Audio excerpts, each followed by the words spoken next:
वंदे मातरम आणि जनगण मन हे आपलं राष्ट्रगीत। आणि दुर्दैवाने जे राष्ट्रगीत व्हायला हवं होतं, ज्याला राष्ट्रगीताचा दर्जा मिळायला हवा होता, ते आज दुर्दैवाने राष्ट्रीय गीत झाले।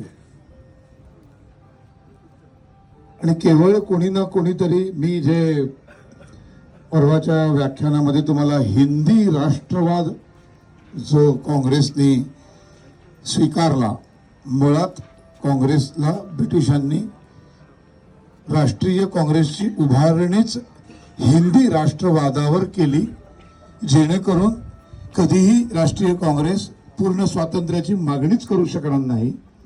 आणि हा हिंदी राष्ट्रवाद हा हिंदू मुस्लिम एकतेचं प्रतीक मानला गेला आणि त्याचे पुढे जाऊन जे परिणाम भारताला भोगावे